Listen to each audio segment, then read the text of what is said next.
Alors, bonjour à tous. Et là, nous sommes en train de lancer donc cette première journée de notre événement en ligne, la troisième édition de Dreamcatcher, l'audace d'entreprendre autrement.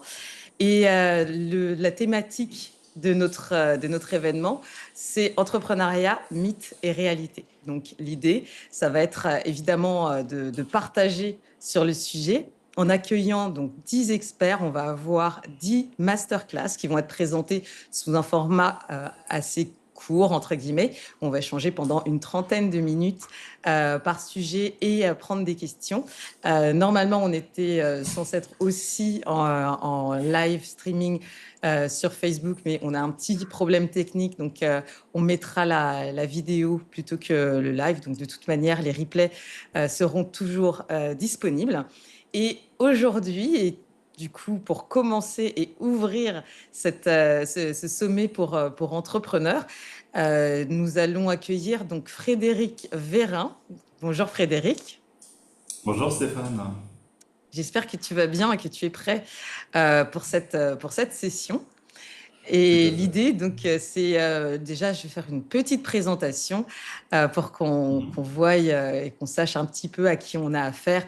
Donc, Frédéric Vérin est CFO, pardon, directeur financier de métier et cofondateur aguerri. Il a levé plus de 120 millions de dollars en financement, mené des fusions-acquisitions, structuré des départements financiers, aussi bien pour des multinationales que pour des startups.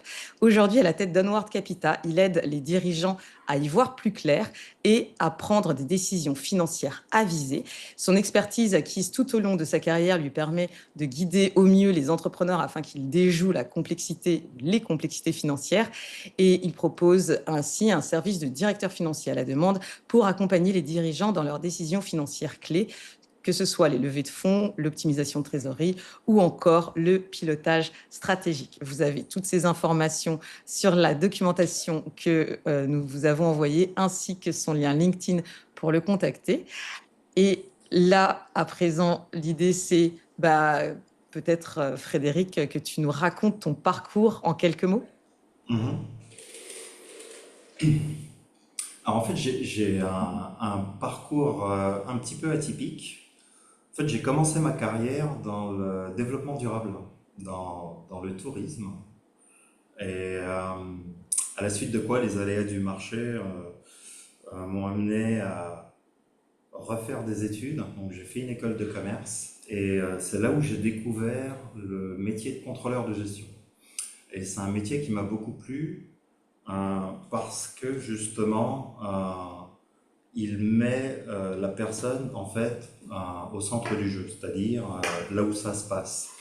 Lorsqu'on est contrôleur de gestion, toutes les informations, toutes les données passent par le contrôleur, qu'elles soient très confidentielles ou sans importance. Et donc j'ai commencé comme contrôleur de gestion et après j'ai eu une carrière relativement classique jusqu'à devenir directeur financier.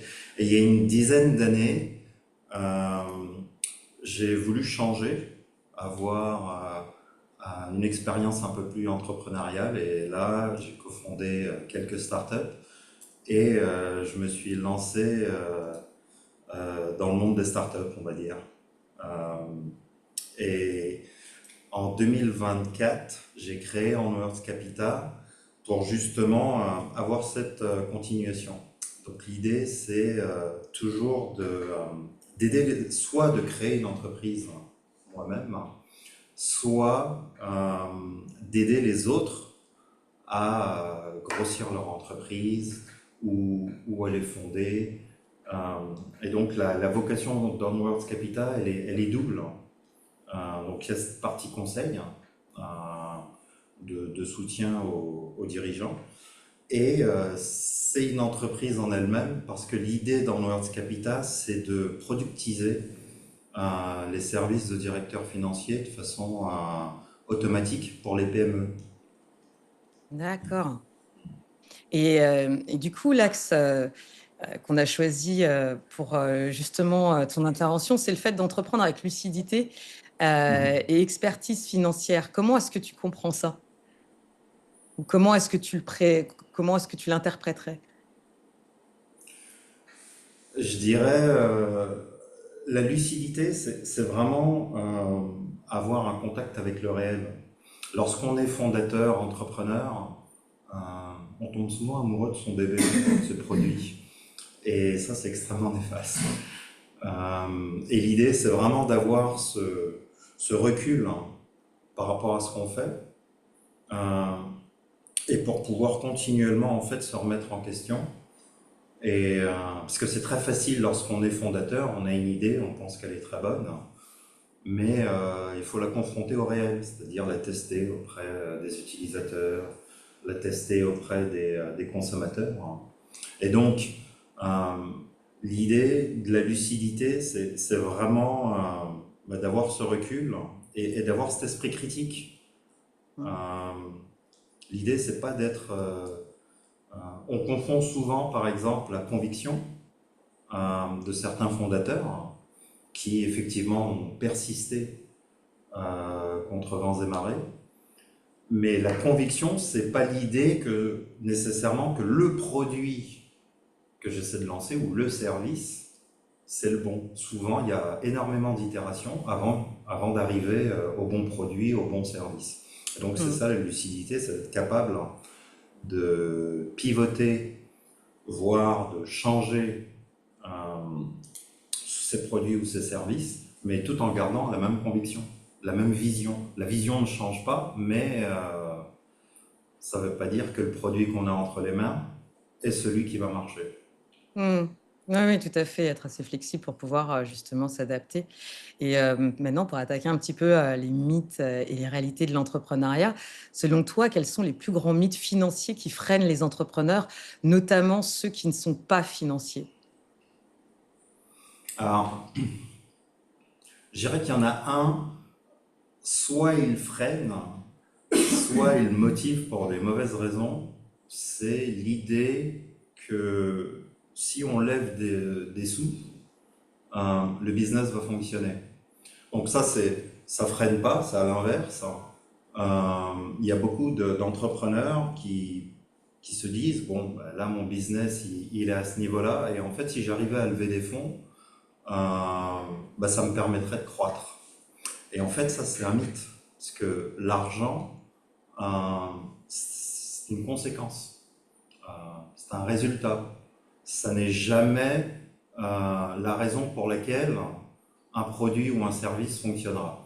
Et à l'inverse, certains entrepreneurs, n'ayant pas un background financier, peuvent avoir des réticences ou un manque d'informations sur comment lever des fonds. Parce que effectivement, lever des fonds, ça reste un outil, euh, mais ce n'est pas une cause de croissance. Donc ça, c'est un des mythes. J'irais l'autre mythe, notamment sur on va dire les 10 dernières années, c'était la croissance à tout prix.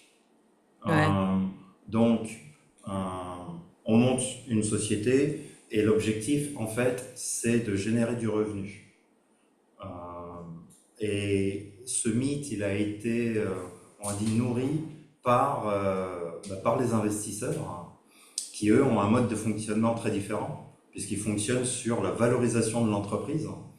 Et donc, tant que la valorisation de l'entreprise augmente, euh, pour ces investisseurs, la capacité à faire des exits, donc à revendre leurs actions, en fait, c'est comme ça que le modèle économique on va dire de l'investisseur fonctionne. En tout cas pour l'investisseur risque. Euh, et donc, beaucoup d'entrepreneurs ont toujours mis le focus sur la croissance, le revenu, le revenu, le revenu. Mais en fait, au bout d'un moment, on s'aperçoit qu'ils n'ont pas de business. Donc, le revenu, très souvent, c'est un signe qu'il y a une adéquation entre le produit ou le service avec le marché, mais c'est aussi un signe de vanité.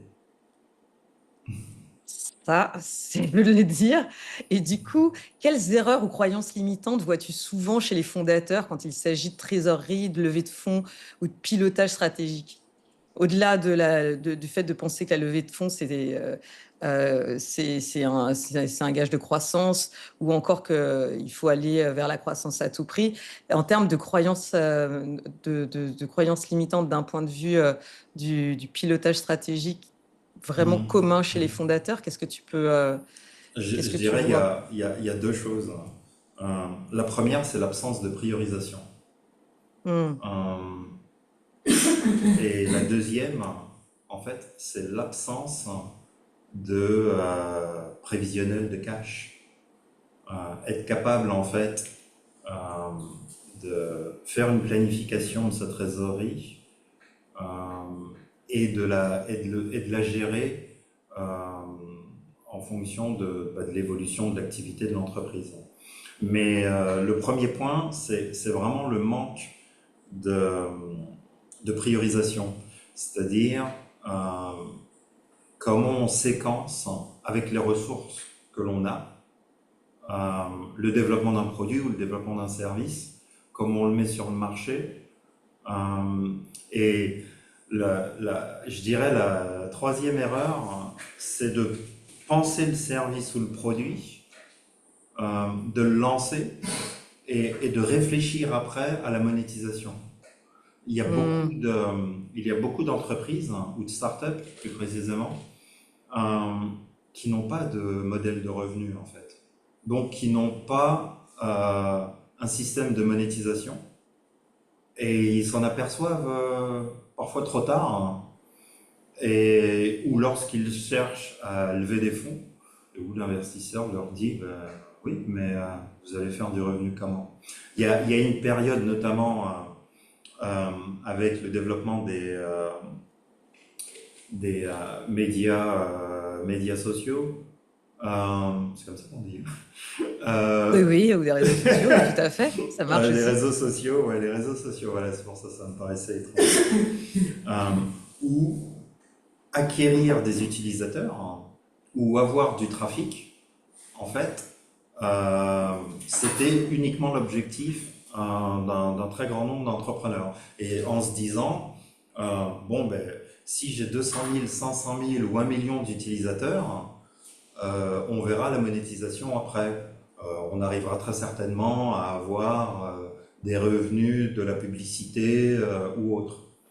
Et donc, tous ces entrepreneurs n'ont jamais pensé avoir des utilisateurs, oui, mais comment on convertit en fait l'activité de ces utilisateurs en une transaction réelle qui, elle, génère un revenu. Hmm. Mais tu sais, on entend beaucoup le fait de d'abord faire et ensuite tu auras les revenus. C'est le fameux fake it until you make it, ou tu vois, en termes d'approche entrepreneuriale, ce qui est aussi dans ce mindset, c'est déjà de passer à l'action pour avoir des résultats, même s'ils sont petits et ensuite tu itères. Du coup, c'est un petit peu ambivalent avec ce que tu es en train de dire. Non, je clarifie. On confond souvent, euh, je lance un nouveau business, donc effectivement, il y a tout un tas d'inconnus. Euh, il y a tout un tas d'informations que je n'ai pas. Et donc, beaucoup d'entrepreneurs se disent, bon, ben, de toute façon, comme on ne sait pas, on n'a pas besoin de penser le modèle ou on n'a pas besoin de partir avec des hypothèses. Donc, on va tester, si ça marche, si ça marche pas.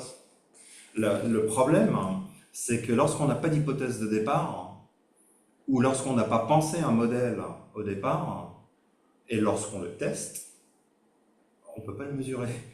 On ne peut pas mesurer ce qu'on n'a pas pensé ou on ne peut pas mesurer des hypothèses qu'on n'a pas émises. Et donc, c'est juste ça la petite nuance. Donc, l'idée de dire qu'on ne sait pas, ça c'est très clair. L'idée de dire qu'il faut tester absolument avec un mode itératif rapide, Mm. euh, mais encore faut-il pouvoir mesurer euh, ce qu'on fait. Et pour pouvoir Ouais. mesurer, il faut penser le modèle à la base. Et donc, il faut prendre des hypothèses. Et il y a souvent cette petite confusion. Ça arrive très souvent également au niveau des ventes. En tant que directeur financier, souvent, évidemment, euh, j'ai eu à demander bon, ben, quels sont quels sont les targets, les objectifs, on fera combien. Et souvent, les commerciaux me disaient, ben, on n'en sait rien, c'est un produit nouveau, c'est un marché nouveau, donc on ne peut pas te donner de chiffres. Et moi, je Mm. leur disais, j'ai bien conscience qu'on ne sait pas, mais si tu fais ce que tu fais, tu le fais pourquoi? Tu le fais pour avoir 10 clients, 100 clients, 1000 clients.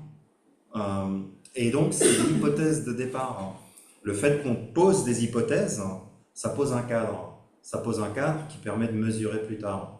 Et Mhm. l'erreur que fait souvent les entrepreneurs, c'est de ne pas poser ce cadre. Et donc, Mm. lorsqu'ils font des tests, bah, ils savent pas trop, en fait. Parce que, Quel est le résultat, si ça a été positif ou exactement, est-ce que c'est négatif? la stratégie Mm. qui est pas bonne? Mm. Est-ce que c'est le produit? Est-ce que c'est les Mm. deux? Euh, c'est extrêmement difficile à dire. Et lorsqu'on ne Bien sait sûr. pas, on ne peut pas pivoter.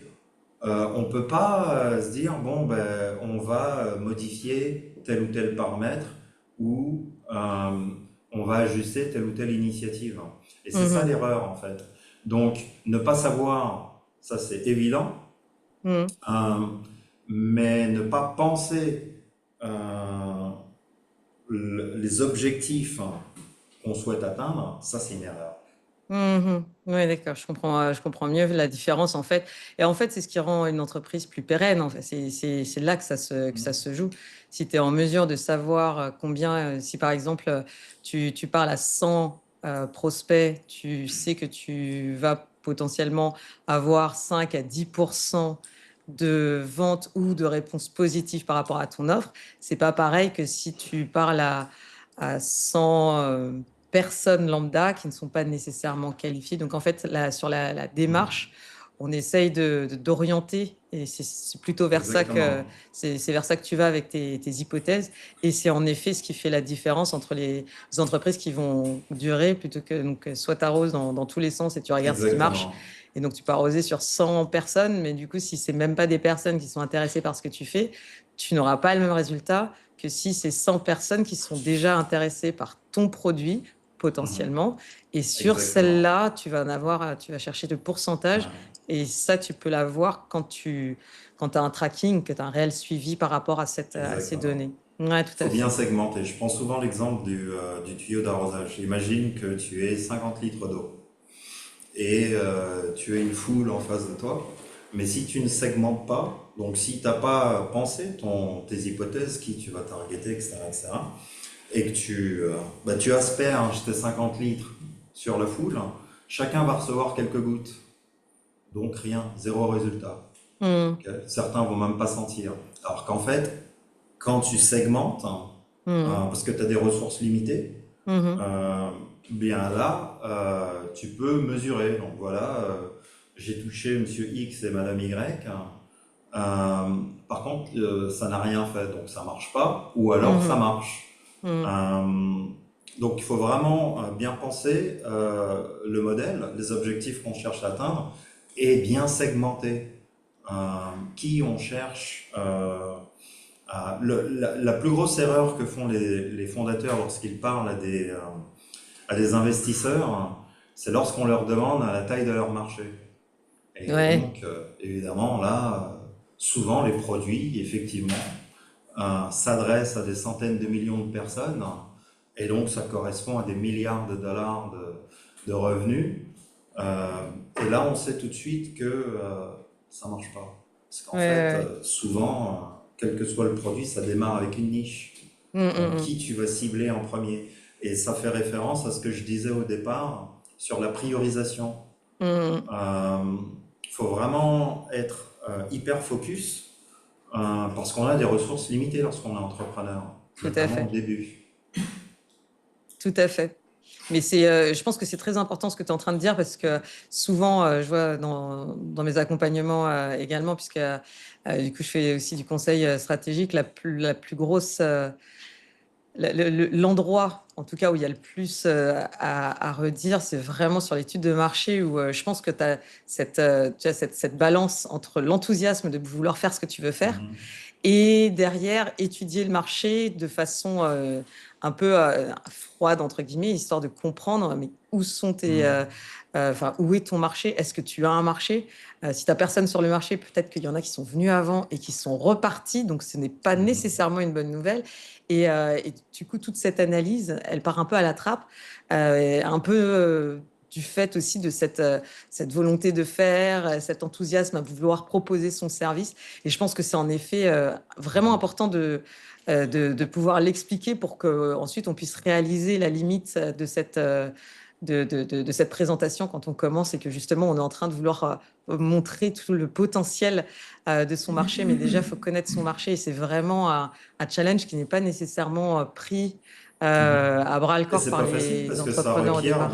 de pouvoir tester le marché, en Et fait. exactement. Et donc, ça a une tendance un peu à se mordre la queue par certains aspects. Mhm. Et Mhm. toi, d'un point de vue personnel, quels obstacles ou peurs est-ce que tu as dû dépasser dans des moments clés de ton parcours? Mhm. Je dirais la chose la plus difficile, euh, c'est de se mettre en capacité de dire non et de quitter la pièce.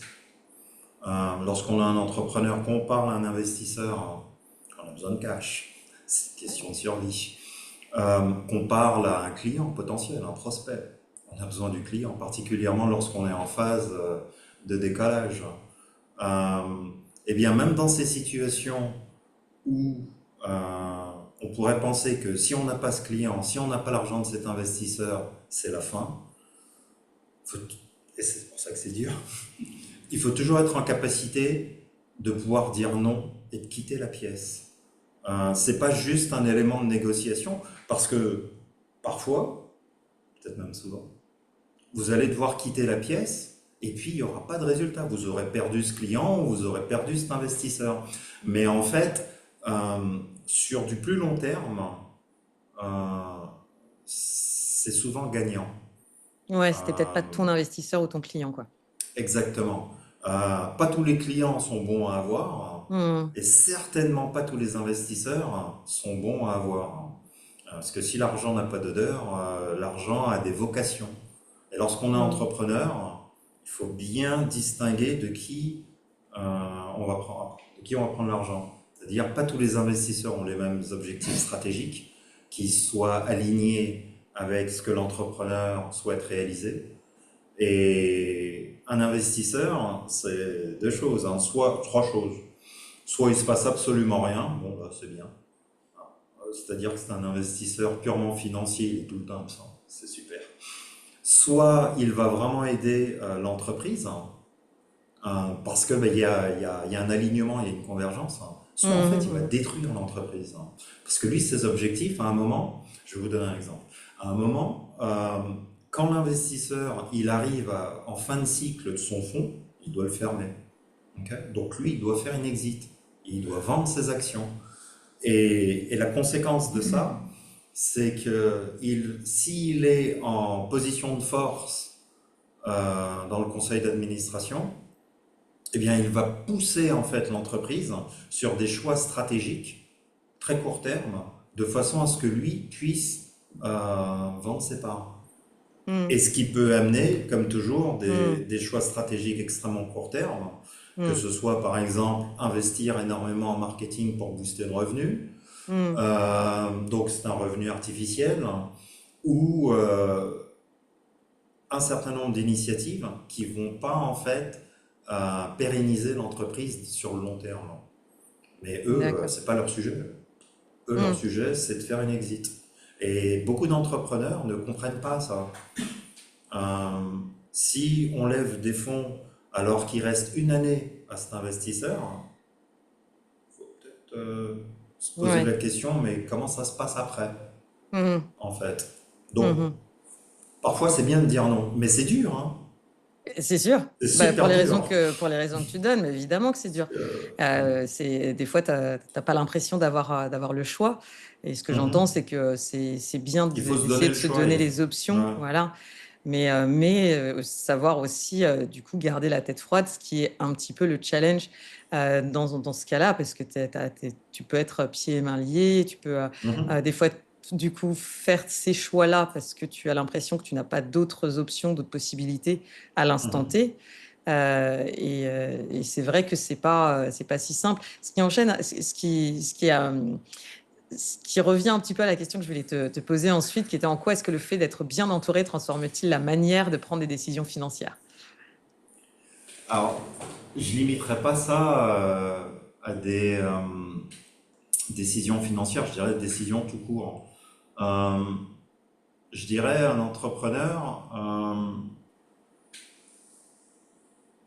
il y a beaucoup d'entrepreneurs qui sont très convaincus, extrêmement convaincus. C'est même, je dirais, un trait de caractère presque nécessaire. Mais l'entrepreneur, en fait, qui n'a pas compris que lui ne pourra pas tout faire, Hmm. euh, parce que bah, le scope ou le spectrum, il est très large. Bon, bah, lui, à mon avis, il y a beaucoup de chances, sauf à la loterie, qu'il échoue. L'entrepreneur qui réussit, c'est celui qui a compris que il aura besoin d'avoir des talents autour de lui pour exécuter différentes initiatives, différentes actions. Et Mhm. notamment, on ne s'entoure jamais des gens qui ont les mêmes qualités. Ça sert à rien. Oui, il faut que ce soit Euh, complémentaire plutôt. donc, il faut que l'entrepreneur connaisse ses propres faiblesses, donc Mhm. ça nécessite une petite humilité, et soit capable de s'entourer des gens qui vont être meilleurs que lui. Mhm. Euh, et je pense que là est la difficulté, bah, parce qu'on est des humains, donc on a une tendance à s'entourer de gens bah, avec qui on a des atomes crochus, n'est-ce pas? C'est quand même mieux. Mais ça ne veut pas dire que cette personne-là, en fait, va être complémentaire. Mhm. Euh, C'était Bernard Tapie qui disait il y a au moins 40 ans de ça, 50 ans, des années Ça ne rajeunit 70. pas. Ouais. En fait, il disait, le chef d'entreprise, on lui demande d'être tout à la fois. Mhm. Expérimenté, donc expérimenté, avoir un certain âge, dynamique, euh, prendre des risques, en même temps être raisonnable, prendre des risques bien pensés, etc., etc. Donc tout un tas de traits de caractère paradoxaux. Et en fait, l'idée, c'est ben, de s'entourer de personnes qui ont des qualités tout à fait diverses.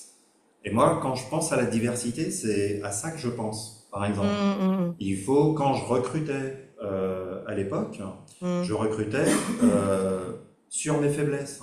Ce que je ne sais pas faire, je vais recruter quelqu'un qui est extrêmement fort dans ce domaine. Et lorsque je recrute cette personne, ça c'est le deuxième biais, l'entrepreneur, lorsqu'il recrute un cadre, c'est pas pour lui expliquer la vie. C'est justement pour que lui le guide Mhm. dans l'exécution de son entreprise.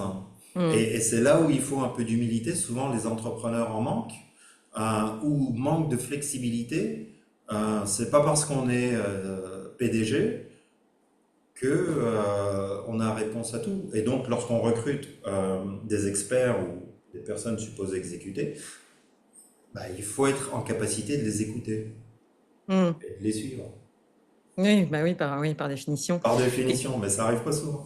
non, bah, c'est compliqué, mais c'est pour ça que c'est important de le soulever parce que ça permet aussi de peut-être se questionner quand on est dans cette situation-là, quand on se lance et qu'on a envie de faire des choses, on peut se reconnaître. Alors, il y a la nécessité quand on se lance de faire un peu tout, clairement parce qu'il y en a besoin, parce qu'on n'a pas les fonds, parce que plein de raisons qui font qu'on lance une boîte. Et à un moment, lorsque ça se développe, bah, justement moi, ce que j'entends dans ce que tu es en train de dire, c'est que pour pérenniser cette activité, là, du coup, il faut commencer à justement être un petit peu plus stratégique et savoir et s'enrichir justement du collectif, de s'enrichir des autres, de ceux qui Exactement. ont des compétences, des savoirs Et des que façons tu de n'as faire pas. différentes, C'est souvent Absolument. ça, des façons d'opérer et donc des façons de raisonner qui peuvent être différentes. Ce qui est différent d'avoir une cohésion en termes de culture, hein. En termes de Mhm. culture, en termes de valeurs, ça, Il c'est vaut mieux d'ailleurs aller un dans la même plaisir. direction. C'est Mhm. mieux. C'est mieux, ouais. Mais, mais en termes de façon de faire, en termes de façon de penser, Ouais. l'entrepreneur, il doit s'ouvrir Mhm. à des modèles de pensée qui sont complètement différents du sien. Bien sûr, Euh, et là est souvent la difficulté. bien sûr. Bien sûr, mais et ça permet, là, ce que tu es en train de dire et ce que tu es en train de décrire, ça permet aussi de comprendre pourquoi est-ce qu'on a un taux aussi élevé de sociétés qui ne perdurent pas, parce que c'est vraiment un job d'équilibriste, un peu d'être entrepreneur. C'est pas un Ouais. travail, c'est pas un métier comme Et un ils autre font dans pas ce sens-là. suffisamment attention au cash. Et, et Le juste nerf de la guerre. les nerfs de la guerre, les sous. Du coup, si tu devais déconstruire un seul mythe entrepreneurial aujourd'hui, ce serait lequel? Ah, c'est l'idée en fait que la finance, je prêche pour ma paroisse, Bah, je vois ça. c'est l'idée que la finance en fait soit réservée à certains experts et que uniquement c'est une matière uniquement technique, alors qu'en fait pas du tout. Euh, la finance, c'est presque même pas une fonction. Euh, on pourrait considérer que la finance, en fait, c'est le langage du business. Et donc, dès lors qu'on fait du business, euh, eh bien, il faut parler le langage financier. C'est inévitable. Les meilleurs PDG que j'ai vus, c'était ceux à qui j'avais rien besoin d'expliquer. Et voire parfois, c'est eux qui me disaient, mais là, je pense que ton truc, ça marche pas. Pourquoi? Parce qu'en fait, ils parlent ce langage financier. Et c'est pas un langage technique. Euh, c'est le langage de l'entreprise.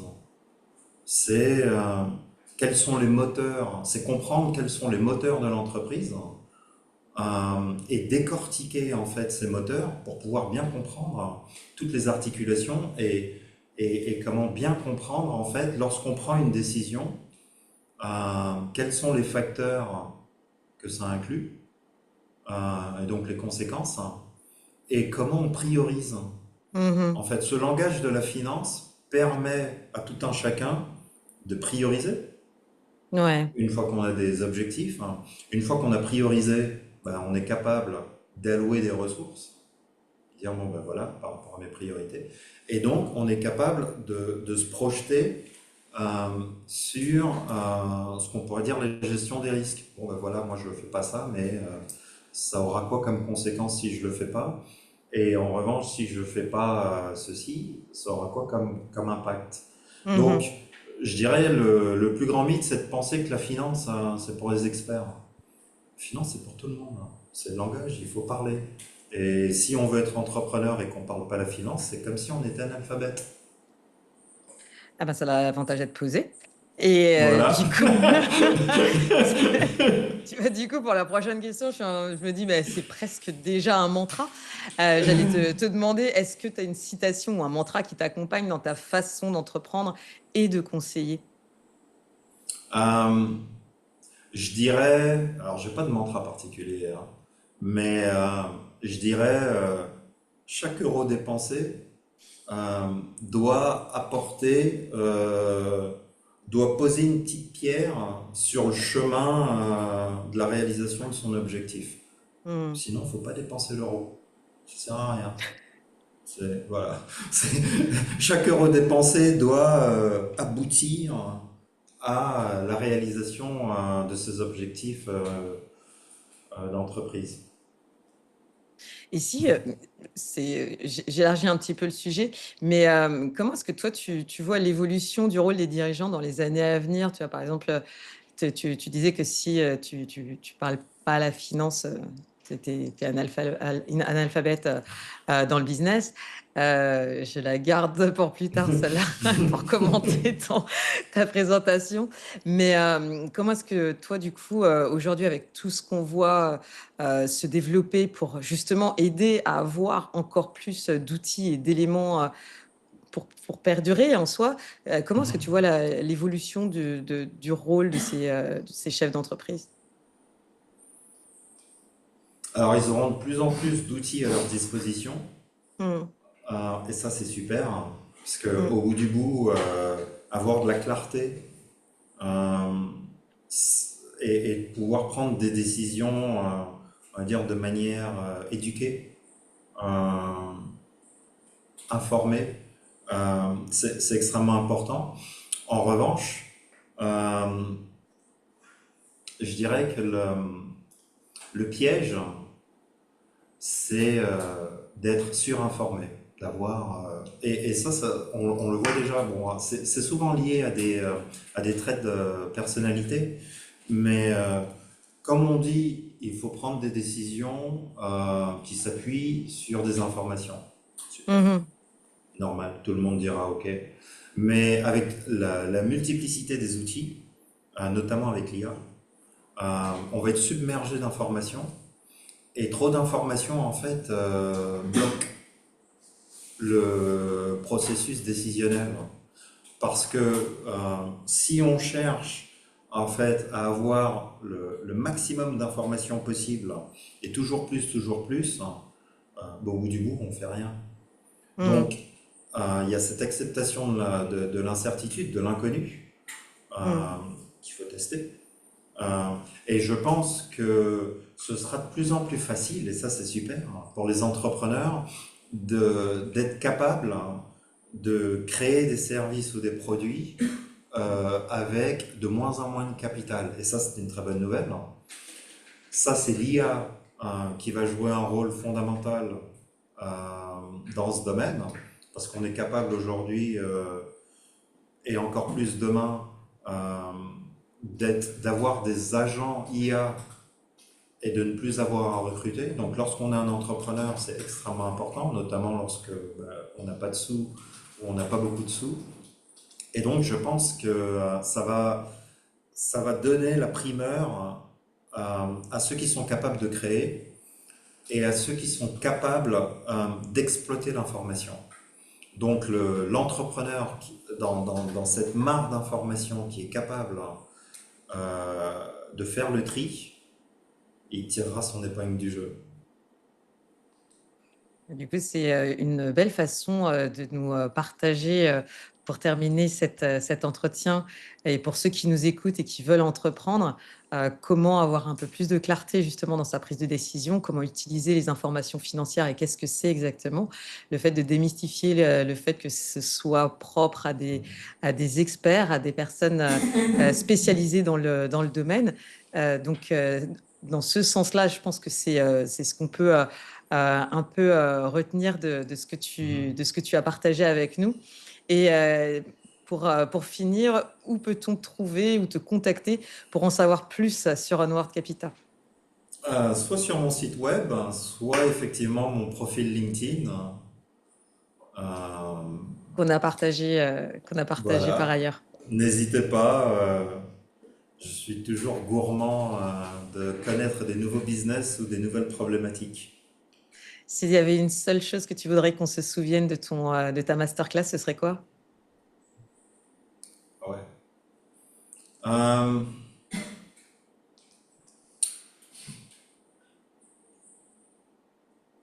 Qu'entreprendre, c'est excitant. Euh, et que le jeu en vaut vraiment la chandelle. Et qu'aujourd'hui, il est possible de se faire accompagner par des experts qui ont plus de 20 ans d'expérience, hein, sans avoir à casser sa tirelire. Et donc ça, c'est, on va dire, la tranquillité d'esprit du PDG ou de l'entrepreneur. Impeccable, tout est clair. Eh bien, écoute, Frédéric, je te remercie beaucoup pour ton intervention aujourd'hui. Merci beaucoup pour ton Bah, c'est temps. moi. Et Merci de m'avoir invité. Bah, écoute, avec plaisir. Et donc, j'invite toutes les personnes qui vont voir, soit qui le voient en live, soit qui vont le voir en replay, à justement potentiellement se rapprocher de toi si, s'ils le souhaitent. Les liens ont été partagés dans le site qu'on a présenté, où on présente justement les différentes interventions. Et là, on a dans le chat, j'ai déjà envoyé l'information pour la prochaine masterclass. Donc, suivez le lien Zoom. C'est vers là qu'on va pour accueillir Salomé Sueur, qui est un peu la Benjamine de notre événement de cette année. Et Frédéric, merci encore à toi. Très bonne fin de Merci. journée. Bonne fin de journée. Au revoir. Au revoir.